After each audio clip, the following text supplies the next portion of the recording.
Every episode celebrates original content written by real people who experience real emotions. I'm Rayanne Thorn Krueger. Welcome to Real Words.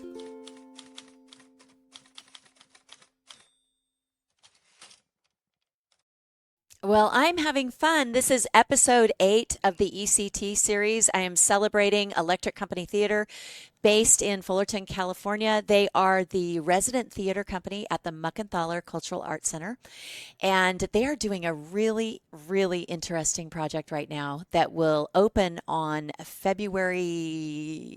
Oh my goodness, how can I I think not it's remember? 10th. 10th, Is it February 10th? 10th, runs February 10th. Thank you. February 10th Yeah. through March. I really appreciate you helping me out there, Justine. February 10th through March 5th, 7 p.m. Those will be those show times, and you can get tickets. Let me pop it up real quick. You can get tickets for the show at electriccompanytheater.org.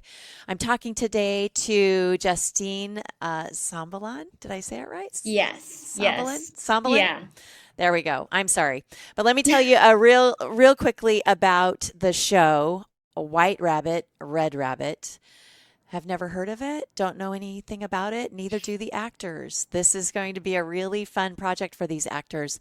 There will be no rehearsals, no director, no set. They show up at the theater about an hour before showtime, and the script is handed to them right before they walk out on stage, and they are basically doing a cold read of this project. This was written by playwright Nassim Soleimanpour. He is out of Iran, and during a time when he was forbidden to leave his country, he created this project that distilled that whole experience of an entire generation, wildly, utterly, totally original play.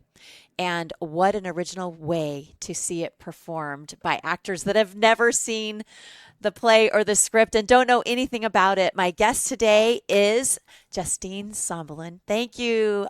I said it wrong, Sombilon. Is that Yes. right? Sombilon. Sombilon. Yes. Justine Yeah. Sombilon. I knew I was going to get it wrong, and I even No, asked you how to say it. it's totally fine. It happens all the Well, time. thank you for joining me today. I'm really happy to have you here and to get you to talk a little bit about this project, even though you don't know anything, right? Yeah. Yeah, don't know anything. Very, Well, tell us very, a little yeah. bit about your history in theater, your personal history in theater. Awesome. Well, I started as a kid in local Fullerton Children's Repertory Theater. That was the fourth, fifth grade. And Okay. I just kind of fell in love with it. Did it all throughout high school, did it in college. And now I'm working, but I now live with two actors. So I'm still very much entrenched in that whole world. So just excited to come back to it for one night. Well, that's fun. So you haven't done anything in a while. The last thing I did was with Moxie Theater based in San Diego. Okay. Callie Prendeville directed it. And that was the last thing I did. And that was COVID, I think 2021. So it's been a Okay. while. Yeah. Okay. So tell us about your involvement with Electric Company Theater. Clearly you have experience and a relationship with Callie. Is that how you learned about this project? Yes. I did FCRT with Brian Johnson, who was one Oh, of the okay. co-directors. Worked with him all throughout high school, met Callie, loved working with both of them. And that's how I found out about ECT. And they approached me with this project, I think, last August. So why the heck did you say yes? Um, I heard about it and I thought it was really interesting. I think I was watching a few of these podcast episodes beforehand, and a lot of people were saying that it makes them nervous. And I think when they first approached me with it, it didn't make me feel nervous. It was just really exciting. And it felt like so long ago. So I said yes, kind of off the cuff, and I didn't think about it too much. And now that it's about 3.5 weeks out, I'm Right. getting, it's becoming more and more real what I signed up for. And so I'm getting a Right, little bit more right. nervous. But I think especially in high school and when I was a kid, I was very much an over preparer. And I loved, being super, like, knowing what I was going to get myself into. And I loved all the parts about theater that weren't improv. Like, I did not like not knowing what I was walking into. And I really And you enjoyed. said yes to this? Yeah, yeah. I think one of my New Year's resolutions is to be a little bit more spontaneous. Oh, And great. to kind of like embrace fear and embrace the unknown. And this just kind of seems like the first step to doing that. So, Well, it's yeah. definitely the unknown. I mean, I don't Yeah. think nobody really knows about it unless you've seen Hmm. it. It's really one of those great pieces that everyone has respected what the playwright wanted. Nobody's Hmm. talking about it, nobody is looking it up, nobody's trying to prepare ahead of time. If you're an Yeah, actor like I am, I really dig in deep with motivation and want to be exactly. prepared and get off book, and you don't have to worry about that with this, right? Yeah, I think the weird thing is that usually in most projects I'm a part of, I do love the dramaturgical process. I love doing the research and talking about it, ad nauseum with like fellow actors and scene partners, and I just can't do that with this.